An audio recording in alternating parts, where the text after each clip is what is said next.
오늘 본문의 말씀을 가지고 성령 충만과 효라고 하는 제목으로 우리 말씀을 살펴보도록 하겠습니다.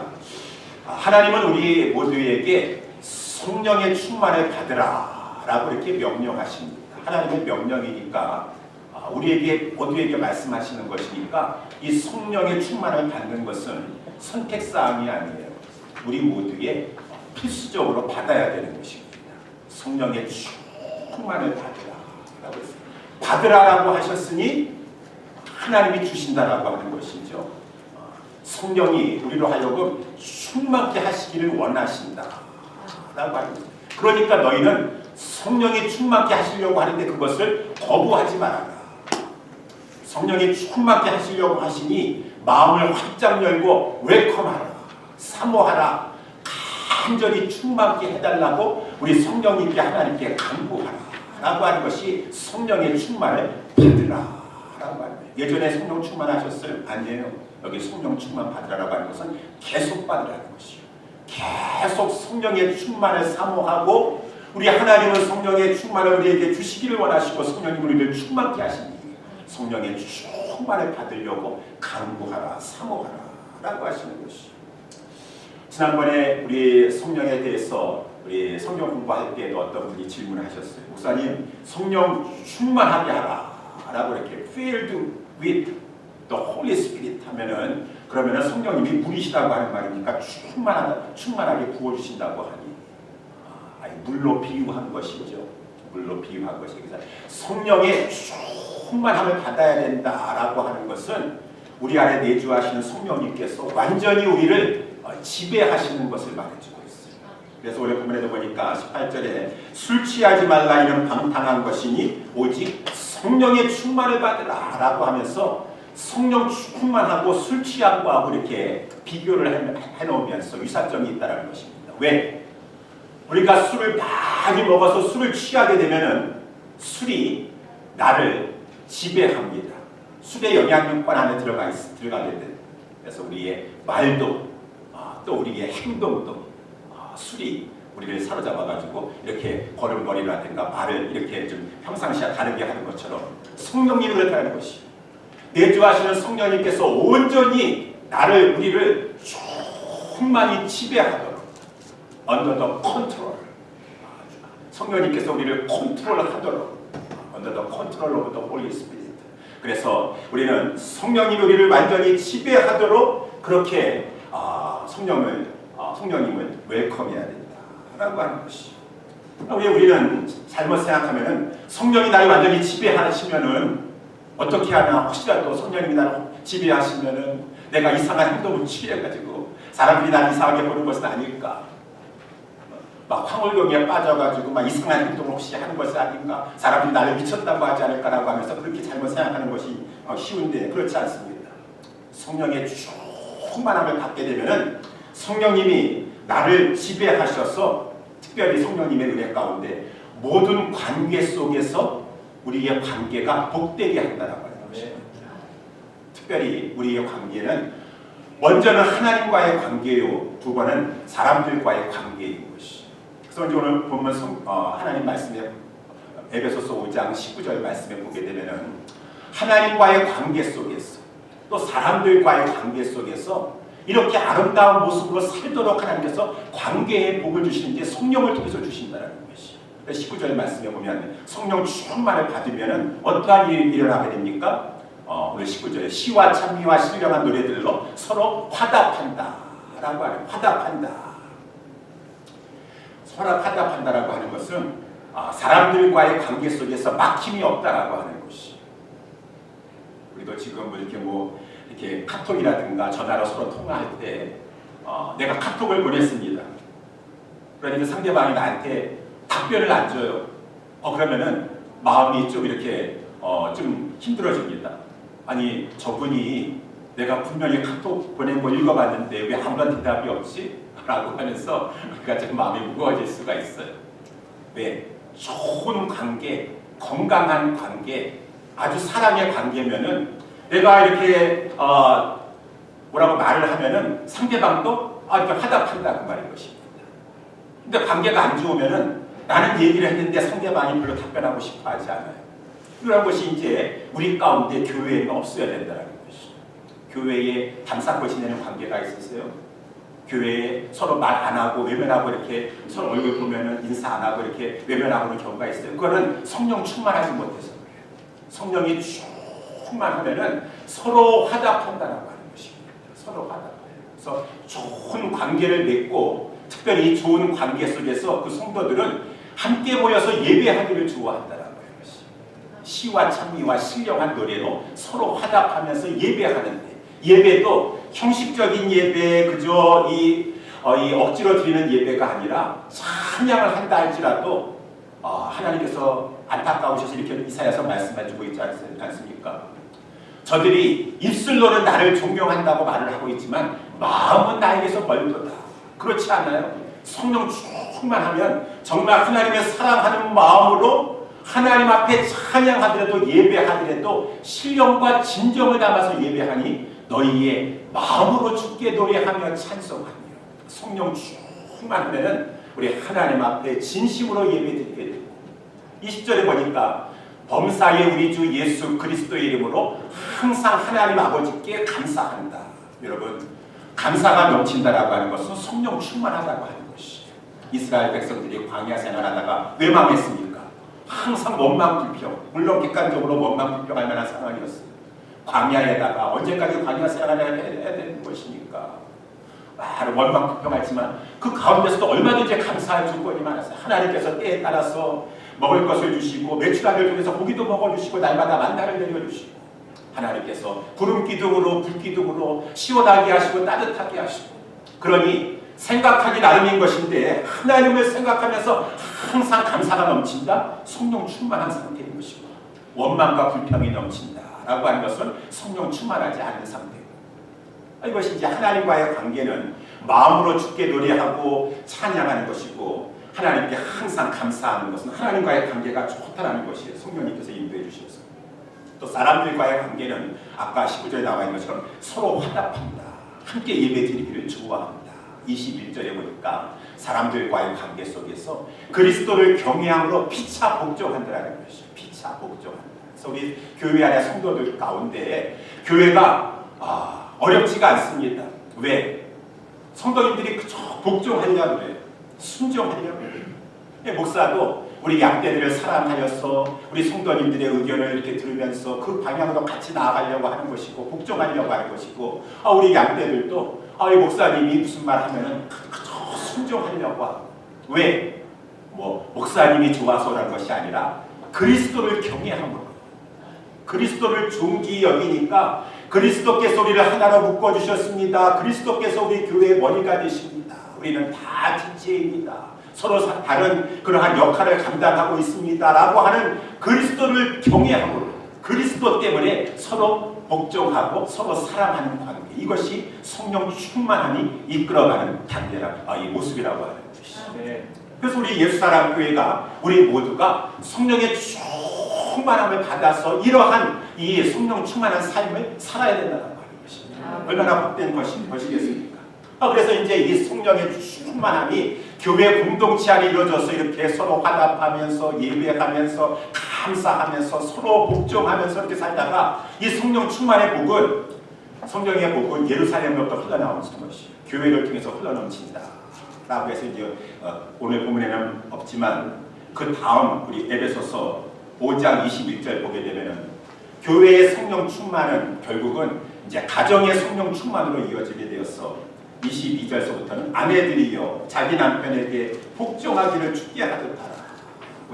제가 한 2년 전에 이 말씀을 가지고 성령 충만한 교회와 이 부부 생활 이렇게 제가 설교한 적이 있습니다. 그때도 성령 충만한 이것이 교회에서 시작하여서 이제 가정에까지 흘러넘쳐서 이 성령 충만한 이 부부, 남편과 아내가 서로 성령 충만한 가운데 가정에서도 아내는 남편에게 복종하려고 하고 남편도 아내에게 복종하는 거려고 하는데 그 남편은 아내에게 사랑하기 때문에 그리스도가 교회를 사랑한 것처럼 희생하고 헌신하면서 아내를 이렇게 사랑해 나아가는 아름다운 이 부부의 그러한 모습. 그러면서 이제 이 성령 충만이 가정에게는 가정에서 부부뿐만 아니라 이제 부모 관계 속에서 부모와 자녀의 관계 속에서도 아름다운 모습이 이루어지고 성령 충만하면 거기에 더 나아가서 이제 6장 5절서부터는 우리 사회생활 하는 것 가운데 직장에서도 상정과 우리 이렇게 내 밑에 있는 사람들과의 모든 관계 속에서도 성령 충만하면은 사람에게 하듯하지 아니하고 죽게 하면서 그러한 삶을 살게 되는 것이니 성령의 충만함을 받으라. 성령의 충만함을 받으라라고 하는 것이 오늘 에베소서 말씀의 문맥이라고 하는 것입니다. 그래서 오늘 저는 이 어버이 주일을 맞이하여서 우리 모두가 성령의 충만함을 받아서 이 성령이 인도하신 것 가운데 우리 부모님께 우리 어르신께 효도하는 그러한 자가 되어야 되지 않겠느냐라고 하는 그런 의미에서 오늘 본문의 말씀을 가지고 성령 충만과 효라고 하는 제목으로 하나님의 말씀을 살펴보기를 원합니다. 성령 충만과 효, 성령님과 이 효도는 관계가 있는데 어떠한 관계가 있습니까? 첫 번째, 성령님께서는 우리로 하여금 부모님께 주 안에서 순종하게 하신다라고 하는 것이. 그래서 오늘 본문의 1절에 보게 되면 하나님께서 말씀하시죠.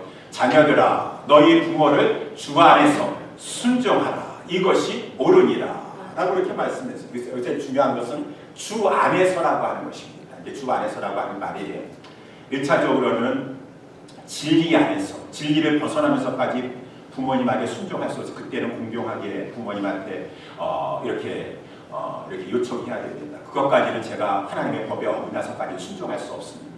라고 이렇게 말씀을 드려야 되지만 그러한 범위 안에서는 순종하라 라고 하는 것입니다. 진리 밖에까지 나가서는 순종하는 것을 말하는 것은 아니지만 그렇지만 여기서 이제 또 하나의 중요한 것은 주 안에서 순종하라 라고 하는 것은 아까 우리 이 21절 5장 21절에 살펴본 대로 그리스도를 경외함으로 피차 복종하라 라고 해서 그리스도를 경외함으로 라고 하는 단어와 연결이 있습니다. 아까도 말씀드렸지만 여러분 성령님께서는 내 안에 계시면서 우리로 하여금 부모님과의 관계 속에서도 때로는 부모님이 우리의 마음을 아프게 할 때가 있어요. 이렇게 뭐 새롭게 하소서라든가 간증 프로그램을 보면은 또 아버지 학교에 참여를 해보면은 의외로 많은 사람들이 아버지와의 관계가 어렸을 때 많이 좋지 않았어요. 아버지 때문에 상처받고 아버지 때문에 아픔을 겪고 라고 해서 아버지를 용서할 수 없고 하여튼 그런 사람들도 많이 있습니다. 때로는 부모와 자식과의 관계 속에서도 어려움이 있습니까? 그러한 상황 속에서도 부모 때문에는 내가 정말 마음의 아픔이 있고 상처가 있다 할지라도 그리스도를 경외함으로 내 부모를 순종하라 라고 하는 것이 성경의 말씀인 것이. 그것이 이제 주 안에서 순종하라. 6장 1절에 나와 있는 것이 주 안에서 순종하라. 성령님께서는 우리 안에서 자꾸 주님을 경외하게 하시요.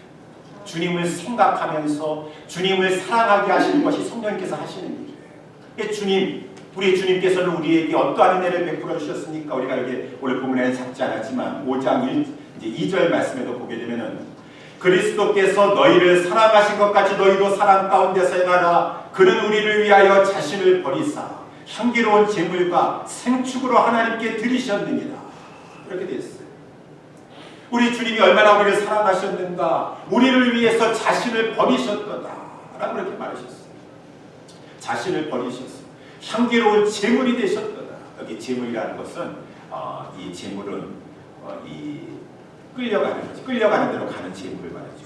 양이나 염소나 그런 거죠.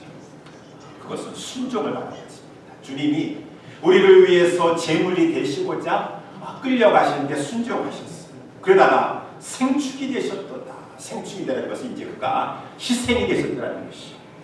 죽임을 당한 짐승을 가지고 생축이다라고 이렇게 말하고 있으니 우리 주님은 순종하셨습니다. 그리고 우리 주님은 죽임을 당하셨습니다. 누구를 위해서? 우리를 위해서. 그 말이 그는 우리를 위하여 자신을 버리사 향기로운 제물과 생축으로 하나님께 드리셨느니라. 이 말씀은 우리 이사야서에 말씀 나와 있는 대로 우리 53장 7절에 그가 곤욕을 당하여 괴로울 때에도 그 입을 열지 아니하였으며 마치 도수장으로 끌려가는 어린 양과 제물이죠. 털 깎는 자 앞에 잠잠한 양같이 그 입을 열지 아니하였도다. 우리 주님이 끝까지 순종하셨어요. 제물이 되셨어요. 양과 같이 털 감은 자 앞에 잠잠한 양과 같이 순종하셔서 제물이 되시면서 입을 열지 아니하시고 그가 곤욕과 신문을 당하고 끌려갔으니 그가 산자의 땅에서 끊어졌도다. 생축이 되셨다는 것이 우리 주님이 산자의 땅에서 끊어져서 죽은 자가 되셨도다. 십자가에서 죽으셨도다. 이는 마땅히 형벌받을 내 백성의 허물을 인함이라 라고 이사야서 53장에 말씀해 주고 있지 않습니까? 저와 여러분들의 허물을 위하여서 우리 주님께서 우리 하나님의 어린 양이 되셔서 끝까지 순종하시면서 십자가에서 생축이 되셨도다. 우리 주님이 sacrifice 희생 제물이 되셨도다. 그러므로 말미암아 우리 하나님과 우리 사이의 관계가 화목하게 되었어. 하나님은 공의 하나님이시라 죄인과 화목하실 수가 없어요. 죄인을 향해서는 진노하십니다. 그런데 우리 주님이 우리를 위해서 희생 제물이신데 화목 제물이 되어주심으로 말미암아 우리가 하나님과 화목하게 되었고, 그래서 5장 8절에도 보니까 너희가 전에는 어둠이더니 이제는 주 안에서 빛이라 라고. 너희가 전에는 어둠이었었어. 어둠은 뭐예요? 캄캄해서 앞이 안 보여. 하나님이 누구신지 몰랐어요. 어둠은 무엇입니까? 죄악생활했다. 캄캄한 가운데서 어두운 가운데 죄악생활했다는 것이. 어둠은 무엇입니까? 이 세상에서 죄악된 삶을 살다가 하나님도 모르고 캄캄한 영적인 소경 가운데 살다가 영원한 어둠에 들어갈 존재이었더니 이제는 빛이 되었도다. 이제는 영적인 소경이 눈이 열려져서 하나님이 누구신지 알게 되었고, 하나님의 아는 것 가운데 살아가는 동안에 이제는 죄된 생활보다도 하나님이 기뻐하시는 의로운 생활을 하게 되었고 빛된 생활을 하게 되었고, 그러다가 마침내 저 영원한 빛된 광명의 천국에 들어가게 될 그러한 은혜로운 자가 되었느니라 라고 성경에서 말씀해 주고 있어요. 5장 8절에 말씀해 주고 있죠. 그러면서 이렇게 하나님 앞에 은혜를 받은 사람은 속죄의 은총, 구속의 은총을 받은 사람은 하나님 앞에 이제 감사하여서 주님, 하나님이 나를 이렇게 구원해 주셨으니 나는 주님 앞에 어떠한 삶을 살아야 되겠습니까? 주님이 무엇을 기뻐하시는지 나는 그런 기쁨에 주님의 기쁨이 되기를 원합니다. 10절 말씀해 보게 되면 주께 기쁘시게 할 것이 무엇인가 시험하여 보라. 주님이 무엇을 기뻐하시는가 시험하라는 것은 하나님이 시험하라는 말이 아니고 원래 말 뜻은 실험하라는 것이. 우리 여기 호답하시는 우리 박사님들 계시죠? 매일같이 막 실험해가지고 이렇게 나오면 반응이 어떻게 되나, 이렇게 하면 반응이 어떻게 되나. 하나님이 무엇을 기뻐하시는가? 나 같은 자를 구원하여 주셔서 어둠에서 빛으로 인도해 주셨으니 하나님의 기쁨이 되길 원하는 거다. 하나님이 기뻐하시는 것이 무엇인지 연구하고 궁리하고. 11절에도 보니까 그러므로 어리석은 자가 되지 말고 오직 주의 뜻이 무엇인지 이해하라. 주님이 뜻이 무엇인가요? 주님이 기뻐하신 뜻이 무엇인가요? 그 다음 말씀이 술 취하지 말라. 이는 방탕한 것이지 하나님의 뜻은 너희들이 성령의 충만함을 받았어. 이러한 복을 누리는 것이다. 교회 공동체 안에서도 복을 누리고 가정에서도 복을 누리고 세상에서도 복을 누리는 그러한 자가 되기를 원한다 라고 하는 것이 오늘 본문의 말씀의 문맥인 것인데, 그 가운데서도 하나님이 무엇을 기뻐하시는가? 특별히 부모와 자녀의 관계 속에서 자녀는 부모님을 복종하고 순종하는 것이 하나님의 기쁨이 되는 것입니다 라고 말씀하시는 것이, 그것이 이제 주 안에서 순종하는 것이다 라고 하는 것입니다. 그래서 성령님은 우리 안에서 자꾸 날마다 우리가 좀 부모와 자식과의 관계 속에서 자녀로서 좀 이렇게 어려움이 있다 할지라도 예수님을 생각하게 했어요. 그리스도를 생각하게 했어요. 그래서 그리스도를 생각하면서 그리스도를 경외하면서 우리 부모님에게 순종하게 하는 그러한 것이 우리 성령님이 하시는 일입니다. 사랑하는 우리 옛사람교회 성도 여러분들이요, 그렇기 때문에 우리 성령님의 인도하심을 받으셔서 성령님의 충만한 지배 가운데 여러분 늘 거하셔서 성령님이 인도하시는 대로 주 안에서 그리스도를 경외하면서 부모님께 순종하시고 복종하시는 여러분 계시기를 주님의 이름으로 축원합니다. 두 번째, 오늘 본문의 말씀에 의해서 성령님은 우리를 인도하시는데 성령님은 자녀들로 하려고 부모님을 공경하게 하신다 라고 하는 것이 2절 말씀에 보면 내 아버지와 어머니를 공경하라. 이것이 약속 있는 첫 계명이니 라고 이렇게 말씀하고 있지 않습니까? 그 약속은 내가 잘 될 것이고 땅에서 장수하리라 라고 이렇게 되어 있어요. 성령님은 이 성경에서 진리의 영이시다 라고 했어요. 진리로 인도하십니다. 성령님은 하나님의 말씀으로 인도하세요. 그래서 성령님은 우리로 하여금 진리를 기뻐하게 하세요. 그러니까 성령 충만하면은 하나님의 말씀, 하나님의 진리, 하나님의 계명, 율법을 기뻐합니다. 그러니까 구원받기 위해서 율법을 억지로 지키는 것이 아니라 나 같은 자를 구원해 주셨으니 감사함이 넘치면은 이러한 십계명이라든가 하나님의 계명을 사랑하게 돼 있어요. 그래서 계명을 사랑하니 하나님을 사랑하는 것이 증거가 되는 것이 아니겠습니까? 그래서 이 진리의 영이 우리로 하여금 하나님의 말씀, 하나님의 계명을 사랑하게 하시는 데 성령님께서 특별히 오늘 2절에 나와 있는 내 아버지와 어머니를 공경하라. 이것은 계명이라 그 말인 것입니다. 우리 출애굽기 20장에 나오고 있는 10계명 중에서 5번째 계명이에요. 모세가 시내산에서 10계명을 가지고 내려왔어요.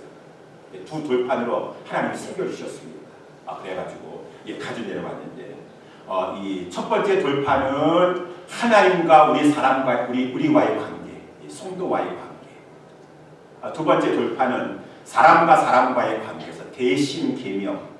첫 번째 돌판은 이 두 번째 돌판은 대인 계명, 사람과의 계명이다라고 했어요. 그 중에 대신 계명은 1계명에서 4계명인데 이 5계명서부터 부모와의 관계는 사람과의 관계 아니겠습니까? 그런데 이 제 5계명인 내 아버지와 어머니를 공경하라라고 하는 이 계명이 첫 번째 돌판에 들어있다는 것입니다.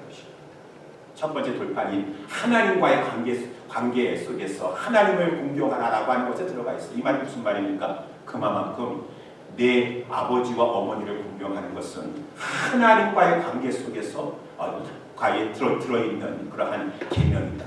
아주 중요하다는 것입니다. 그래서 아버지와 어머니를 공경하는 것을 하나님께 공경하듯, 왜? 아버지와 어머니는 특별히 우리 자녀들에게 있어서는 하나님의 대리자들이었어요. 하나님을 공경하는 것처럼 내 아버지와 어머니를 공경하라. 그만큼 이 계명은 중요하다라고 하는 것입니다. 다 중요하지만, 그래서 오늘 보면은 이것이 첫 계명이다라고 돼. 첫 계명이라는 말은 아주 중요하다는 계명이라는 것이 중요한 계명이다. 거기다가 하나님께서 얼마만큼 중요하고 우리에게 꼭 필요한 계명이면은 약속까지 거기다 붙여주셨어요. 이는 내가 잘 되고 땅에서 장수하리라 라고 하는 것입니다. 그래서 우리는 성령님께서는 진리에 여기시니 이 계명을 잘 지켜라. 이 계명을 아름답게 여기고 이 계명을 너에게 복을 주는 계명이라고 여기면서 이 계명을 잘 지키라라고 성령님은 진리에 여기셨어요. 이 약속의 말씀을 사모하게 하시면서 우리로 하여금 이렇게 부모님을 공경하게 한다는 것입니다. 내 아버지와 어머니를 공경하라. 공경하라고 하는 말은 무슨 말입니까? 이 히브리 말로는 키베드라고 하는 말인데 부모님을 무겁게 여겨라. 간이 우리 이 내장 기관 중에서 가장 무겁다 그래요. 그래서 이 간이 무거운 것처럼 이 키베드라는 말이 간에서 나왔었는데 부모님을 무겁게 여겨라. 부모님을 무겁게 여기라는 것은 부담스럽게 여기라라고 하는 그런 말이 아니라 존귀히 여기라라고 하는 것입니다. 부모님의 존재를 존귀히 여기라. 부모님의 말씀을 가볍게 여기지 말고 무겁게 존귀히 이렇게 중요하게 여기라라고 하는 그런 말씀입니다. 여러분, 저와 여러분들이 우리 부모님을 존귀히 여겨야 되는 것입니다. 근데 그렇게 하지 못하는 우리가 불효자들이에요. 그래서 이런 말씀이 있어요. 우리 어떤 분이 아마 이렇게 글을 올리신 것을 제가 몇 달 전에 이렇게 받아 적어가지고 보관했었습니다. 어버이 주일에 한번 이것을 읽어보려고. 한번 여러분 읽어보셔서 우리 부모님들이 공감이 가시나 한번 들어보시기 바랍니다. 애완동물 병이 나면 가족병원 달려가도 늙은 부모 병이 나면 그러려니 태어나고 10자식을 키운 부모 하나같이 키웠건만 10자식은 한 부모를 귀찮스레 여겨지네. 자식 위에 쓰는 돈은 아낌없이 쓰건만은 부모 위에 쓰는 돈은 하나둘씩 따져보네. 자식들의 손을 잡고 외식함도 작건만은 늙은 부모 위에서는 외식 한 번 못하도다. 제 자식이 장난치면 싱글벙글 웃으면서 부모님이 훈계하면 듣기 싫은 표정이네. 시끄러운 아이 소리 잘한다고 소리치며 부모님의 걱정 소리 듣기 싫어 빈정대네. 제 자식의 오줌똥은 맨손으로 주무르나 부모님의 기침가래 불결하여 밥 못 먹네. 과자 봉지 가져와서 아이 손에 들려주나 부모 위에 고기 한번 사올 줄은 모르도다. 공감하세요? 우리 여기 계신 분들 다 우리 자녀분들이 효도를 잘 하셔가지고 저하고는 상관없는 얘기인데요 라고 이렇게 생각하시는지 모르겠는데, 우리 이렇게 어르신들이 이런 안타까운 마음이죠. 왜 자녀들이 이렇게 부모를 공경하지 못하나, 존귀 여기지 못하나.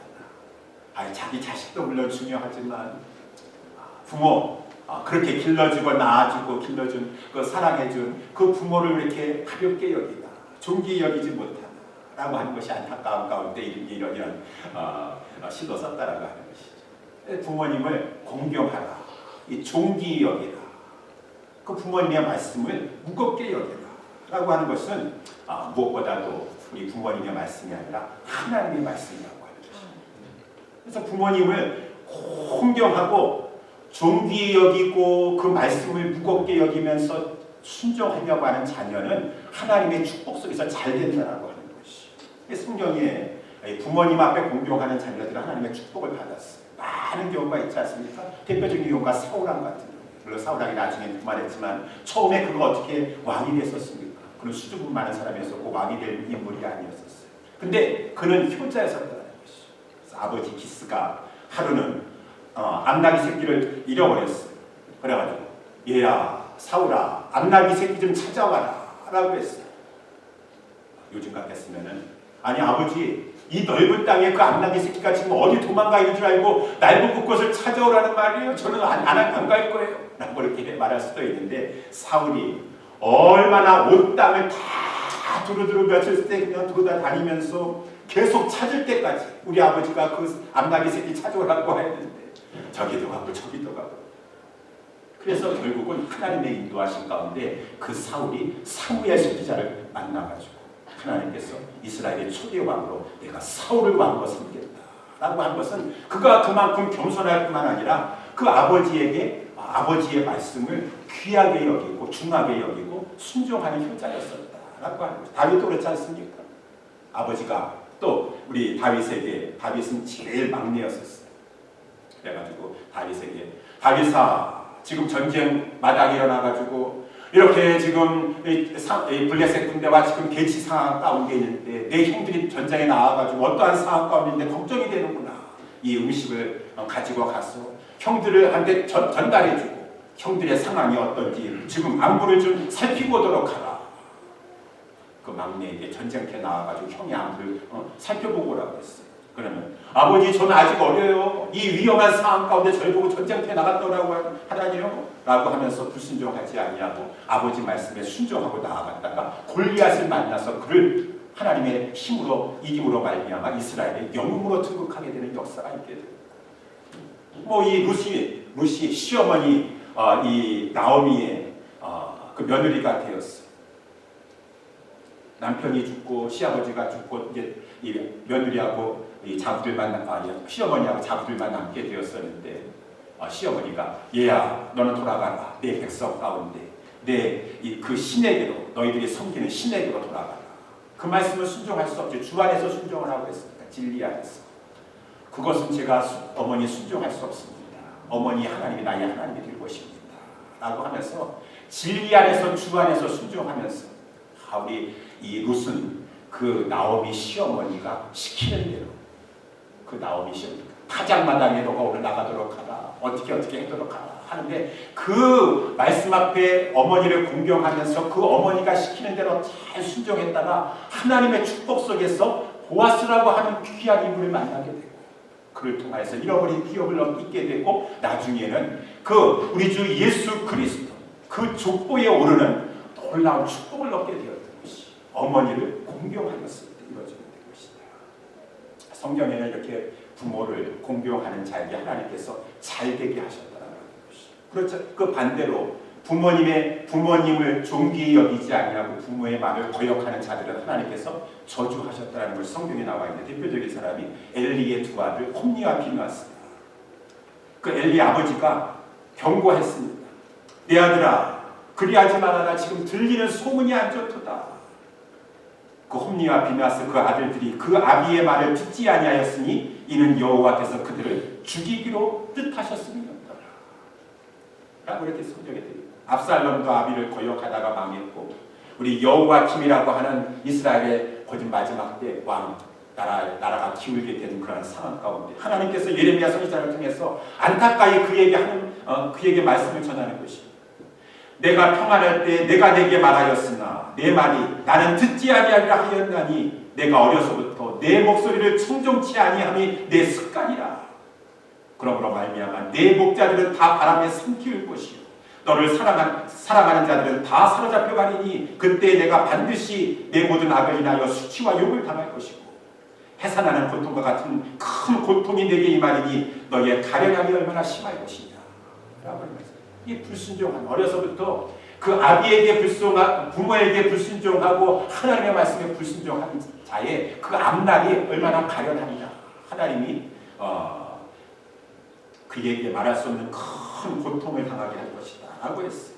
그래서 우리는 이러한 하나님의 말씀을 가까이 한다는 것은 하나님이 이러한 분이시구나, 하나님의 말씀에 근거하여서 아버지와 어머니를 공경하려고 하고 주 안에서 순종하려고 하는 자에게는 하나님께서 잘 되게 하시는구나, 하나님의 뜻 가운데 땅에서 장수하게 하시는구나, 이것이 하나님의 원리고 그렇지 않을 때는 하나님의 심판이 임하게 되는 것이구나 라고 하면서 우리 성령님께서 우리 안에서 늘 진리 가운데 우리로 하여금 삶을 살아가게 하시니 하나님의 약속의 말씀, 하나님의 말씀을 귀하게 여기면서 부모님을 공경해야 되는 것입니다. 그리고 이제 마지막으로 부모님을 공경하라 라고 하는 이 말 속에는 이 부모님을 이제 돌봐드려라, 특별히 부모님이 아주 늙고 힘이 없어서 이제는 자기 자신을 돌볼 수 없는 그러한 상황이 되었을 때 부모님을 돌봐드려라 라고 하는 것이 내 아버지와 어머니를 공경하라고 하는 말 속에 포함되어 있다고 하는 것이죠. 여러분, 그렇지 아니하고 아버지와 어머니가 지금 힘이 없어졌어요. 이제는 자기 자신의 생활을 영위할 수 없는 그런 상황이 되었는데 자기 자녀가 그 부모를 돌보지 않는 것을 우리 예수님께서도 큰 죄라고 말씀하셨어요. 마태복음 15장에 보게 되면 누가 그런 죄를 범하였습니까? 오히려 하나님 말씀 잘 알고 안다라고 하는 바리새인과 서기관과 같은 그러한 자들. 하나님의 계명이 중요한데 계명을 놔두고 자기들의 유전을 만들어가지고 장로의 유전을 만들어가지고 여러분 하나님 섬기면서 어떻게 부모까지 같이 섬길 수가 있겠습니까? 하나님께 우리의 유익한 것을 들임이 되면은 부모 못 섬겨도 안 섬기는 거겠지만 못 섬겨도 그걸 하나님이 다 이해해 주십니다 라고 해서 고르반이라는 것을 만들어냈어요. 하나님께 드림이 되었다. 하나님께 드림이 되면은 부모 봉양 안 해도 좋다 라고 하는 것은 하나님의 말씀이 아니라 하나님의 계명이 아니라 그거는 인간이 만들어놓은 사람의 계명이라고 하는 것이죠. 그래서 예수님께서 그것에 대해서 막 책망하시지 않습니까? 너희가 사람의 계명으로 교훈을 삼아 가르치니 나를 헛되이 경배하는도다. 이사야서의 말씀을 인용하면서 성령님께서는 사람의 교훈을 따르라고 말씀하지 않았어요. 하나님의 말씀을 따르라 라고 하는 것이죠. 내 부모를 공경하라, 부모를 케어하라, 부모를 이렇게 돌보아드리면서 너가 보답하라 라고 이렇게 말씀해주고 있어요. 그래서 이러한 말씀에 근거해서 나중에 서신서에도 보게 되면은 이 디모데전서 에 보면 하나님께 사도 바울을 통해서 디모데는 이제 젊은 목사와 같은 그런 목사가 되어서 주의 종이 되어서 교회를 이제 담임하게 되었어요. 그랬을 때 성도들을 가르치라고 말한 것입니다. 그래서 만약 교회 안에도 어떤 과부가 있어요. 과부가 있는데 이 과부가 너무 생활이 막 힘든 거예요. 힘든 걸 어떻게 하겠습니까? 교회에서 도와줘야죠. 교회에서 도와줘야죠. 참 과부는 도와주라고 말해요. 참 과부. 자식도 없고 아들도 없고 딸도 없고 손자도 없고 손녀도 없어서 의지할 데가 없는 사람은 교회에서 구제적인 차원에서 그런 참 과부들을 도와줘야 되는데 버젓이 아들과 딸들이 있어요. 그랬을 때는 그래서 디모데전서 5장 4절에 또 만일 어떤 과부에게 자녀나 손자들이 있거든 저희로 먼저 자기 집에서 효를 행하여 부모에게 보답하기를 배우게 하라. 이것이 하나님 앞에 받으실 만한 것이니라. 누구든지 자기 친족, 특히 자기 가족을 돌아보지 아니하면 이는 믿음을 배반한 자요 불신자보다 더 악한 자니라. 만일 믿는 여자에게 과부 친척이 있거든 자기가 도와주고 교회로 짐지지 말게 하라. 이는 참 과부를 도와주게 하려 함이니라. 라고 하면서 하나님께서 이 디모데에게 이제 교회를 이렇게 이끌어 나아갈 때에도 참 과부들이 있어요. 어떻게 자녀들이 먼저 세상을 떠났든가 의지할 데가 아무도 없는 사람들이 있어요. 그랬을 때는 교회에서 구체적인 차원에서 도와줘야 되는데 아니 자녀들이 버젓이 있어요. 근데 부모를 섬기지 않고 봉양하지 않고 있다면 그러한 자를 가르쳤어요. 물론 그러한 자들이 그 당시에는 다 공동체 안에 들어와 자녀들도 교회 공동체에 이뤄내야 되는데 담임 목사로서 책망을 했어. 하나님은 자녀가 부모를 공경하게끔 되었다 라고 가르쳐서 저들로 하여금 부모를 공경하는 것이 하나님의 뜻입니다 라고 이렇게 말씀해 주고 있다는 것입니다. 그래서 우리는 자녀들이 항상 부모님을 공경하고 무겁게 여기고 존귀 여기면서 특별히 부모님을 봉양할 수 있도록, 부모님을 늙고 힘이 없었을 때 부모님을 돌보아 드릴 수 있도록 해야 된다라고 하는 것이죠. 그것이 이제 육신적인, 아까도 보면은 누구든지 자기 가족을 돌아보지 아니하며, 돌아본다라고 하는 것은 영어의 성경에 보니까 프로바이드 해줘라고 해요. 프로바이드. 부모님이 지금 생활이 어려울 필요가 있으세요. 그러면은 자녀가 부모님의 그 물질적인 필요를 공급해줘라라고 하는 거예요. 그러니까 자녀 입장에서는 항상 부모님의 생활에 혹이라도 물질적인 필요가 있는데 지금 어려움을 당하고 있는 것이 아닌가라고 물질적인 필요를 공급해줘라라고 하는 것이 하나님의 뜻인 것이고, 거기에 이제 더하여서 우리는 육신적인 필요뿐만 아니라 영적인 필요, 영적인 돌봄이 자녀에게 필요하다라고, 이것이 더 중요한 것이죠. 그래서 이 자녀들은 부모님들이, 내 부모님이, 내 사랑하는 아버지와 어머니가 정말 예수를 모르고 아직 구원을 받지 못했다고 한다면 그 어떤 것보다도 물질적인 필요도 중요하지만 그러한 필요보다 더 중요한 것은 영적인 필요를 채워줘야 되는데, 영적인 필요 무엇이겠습니까? 복음을 전해줘야 됩니다. 복음을 전해줘서 속히 그 아버지와 어머님이 세상을 떠나시기 전에 우리 아버지 어머니가 예수 믿어서 그 내 세계 천국에 들어갈 수 있도록 복음을 전해주는 영적인 필요를 공급해 주는 것이 자녀에게 있어서는 중요한 것이고, 그것이 어머니 아버지를 공경하는 것이다 라고 하는 것이, 여러분 그렇지 않으면 가장 많이 후회하는 것이 그것이라는 것입니다. 그래서 누가복음 16장에도 보게 되면 예수님 말씀하셨습니다.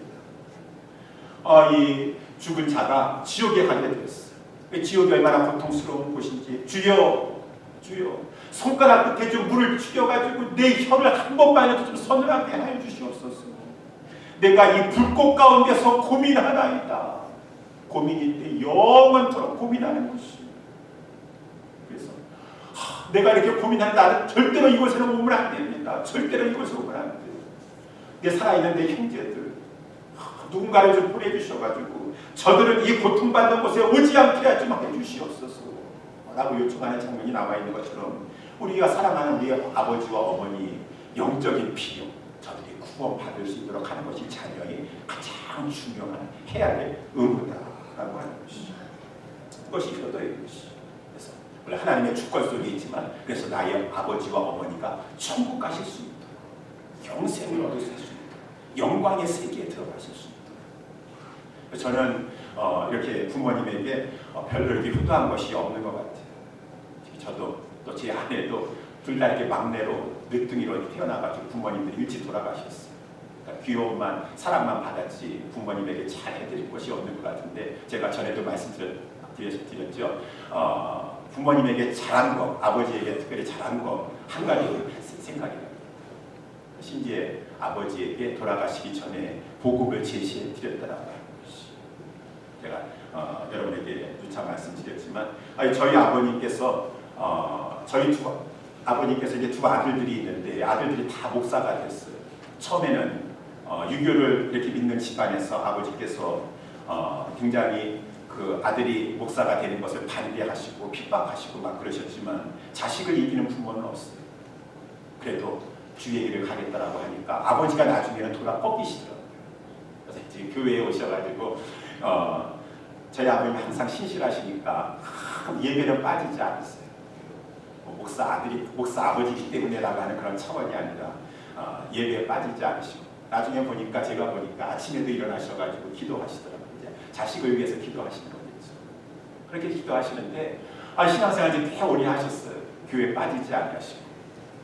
그러면은 이제 세례 받으셔야 되잖아요. 세례. 근데 세례를 안 받으시겠다 하시는 거예요. 저희 아버지께서. 나중에도 항상 이렇게 술을 드셨기 때문에 내가 세례 받고 술을 끊어야 되는데 끊을 수가 없다. 친구들하고 같이 이렇게 교제 나누셔야 되는데 술을 끊을 수가 없고, 또 저희 아버지가 둘째신데 큰아버지 댁에 가가지고 제사 지내야 되는데 내가 세례 받고 제사를 참여 안 할 수가 없다라고 이렇게 하면서 세례를 안 받으시려고. 세례 받으세요. 왜 세례를 못 받았어요? 그래가지고 이제 저희 어머니하고 우리 가족끼리 이제 교회에다가 얘기를 해가지고, 저희 형님이 담임 목사님이시니까 아들이 보면은 아버지가 뭐 아들 말을 잘 안 들으려고 하니까 이제 부목사님을 보내기로 했어요. 그래서 부목사님하고 와서 저희 아버님 낮에 이제 점심 잡수시고 나면은 또 이렇게 나가시는데, 그 나가시기 전에 아버님 붙잡고 복음을 좀 제시해 주셔가지고 예수님 확실하게 영접하게 하시고, 그다음에 세례 받을 수 있도록 부목사님이 좀 권면해 줬어요. 아들 말을 잘 안 들으니까 그렇게 했어요. 나중에 부모사님이 오시기로 했는데 그거를 저희 아버님께서 이제 그날 아신 것이에요. 그래가지고 부모사님이 온다라고 하는 얘기를 듣고 아침에 일찍이 그냥 도망치듯 집을 나가셨어요. 그래가지고 그날따라 시간을 친구들하고 보내시면서 술을 많이 드시고, 저희 아버님 술을 이렇게 취하지 않으시는데 술을 많이 드시고 오셨어요. 얼마나 저희 어머니가 또 화를 내셨겠습니까? 막 화를 내셨는데 그 다음날 아침에 일어나셨는데 저희 아버님께서 그냥 밥을 많이 드시는데 하나도 드시지 못하시는 것이, 그것이 이제 뇌경색이 왔어요. 식도를 주관하는 뇌세포가 막혀가지고 빨리 골든타임에 빨리 병원에 가서 그거 뚫면은 그거 되는 것인데, 골든타임을 놓치면서 저희들이 참 이렇게 무지해가지고 저희 어머니도 그렇고, 왜 그렇게 세례 받으라고 하는데 그렇게 술을 많이 마시고 와가지고 머리 아프다고 그러고 지금 음식도 못 먹고 그 정도로 왜 술 마시느냐 이런 적이 없었는데, 그것만 타박을 하고 저희 아버님은 머리 아프시니까 계속 잠만 주무시고 그게 누워 계셔가지고 골든타임을 잃어버렸어요. 결국은 나중에 이제 병원에 가가지고 그런 상황임을 알게 되었었고, 이제는 식도가 움직이질 않아가지고 밥을 못 드시는 것이에요. 그래서 막 이렇게 이제 목을 뚫기도 하고 막 그래서 이장으로 음식을 공급하기도 했는데, 뭐 유케어라고 하는 영양죽을 넣기도 했는데 그것이 힘을 낼 수가 없어요. 힘을 낼 수가 없어요. 드셔야지 힘을 낼 수가 있어요. 우리 김준경 장로님도 지난번에 이렇게 하셔가지고 못 드셔가지고 너무 못 드셨는데, 그런데 우리 집사님 한 분이 그냥 입맛에 맞는 것을 주시면서 그때서부터 이렇게 먹게 되었다. 하나님께서 역사하셨죠. 그래가지고 이렇게 드셔야 돼요. 드시지 못하시니까 점점 11월 달에 그런 일이 있었었는데 막 계속해서 못 드시니까 열려 가시는 것이, 나중에 집에 와서 병원에서는 고쳐준다고 하는데 나을 수 있다고 하는데 뭐 계속 삼키지 못하시는 것이, 몸은 야위어 가시고. 그러니까 저희 형님께서 저에게 얘기했습니다. 경래야, 너가 이제 아버지 지금 이제 어떻게 될지 모르니까 복음 제시해라 라고 하는 것이죠. 그래가지고 제가 그 아버님이 이제 병원에 혼자 계셨을 때 제가 이제 그 방에 들어가서 아버지에게 복음을 전했어요. 그림으로 된 거 이렇게 브릿지라고 하는 그림을 가지고 아버지에게 이제 우리는 죄인입니다. 하나님 우리에게 영생을 주시려고 하는데 죄가 가로막혀 있습니다. 우리의 힘으로 아무리 이것을 하나님 앞에 나아가려고 해도 죄가 막혀 있어서 하나님 앞에 나아가서 영생을 얻을 수가 없습니다. 하나님께서 예수님을 보내주셨습니다. 그것을 가지고 이제 아버님에게 쭉 전해주면 아버님께서 그것을 병상에 누워 계시면서 다 들으시면서 눈물을 쭉 흘리시더라고요. 아버지, 예수님 믿으시겠어요? 예수님을 마음의 구주로 영접하시겠어요? 내 아버지께서 그렇게 하시겠다고 고개를 끄덕끄덕 하시더라고요. 그러면 아버지, 저를 따라서 기도하세요. 아버지께서 목소리가 잘 구멍을 뚫으셨기 때문에 안 나오셨었는데 그래도 소리를 내셔가지고 기도하셨어요. 영접 기도하셨어요. 그리고 저희 아버지께서 이제 예수님을 믿으신다고 하고 영접 기도하신다고 하고 이제 결국은 그렇게 세례 안 받으시겠다고 도망가셨었지만은 나중에 이제 목사님하고 장로님들이 오셔가지고 이제 침실에서 이제 방에서 이제 세례를 이렇게 베풀게 되었습니다. 그때가 이제 2002년도 4월 달이었어요. 그리고 한 달 있다가 저희 아버지가 돌아가셨어요. 돌아가시는 날 제가 말씀드렸죠. 새벽 기도에 제가 설교했었는데 설교하고 강대상에서 엎드려가지고 막 기도를 하는데 갑자기 저희 아버님께서 환하게 웃으신 다음에 파란 하늘 가운데 막 위로 올라가시는 것이. 아니 제가 무지해가지고 그걸 보면서 우리 아버지 나으시려나 병원에서는 나을 수 있다고 하니까 우리 아버지 나으려나 보다.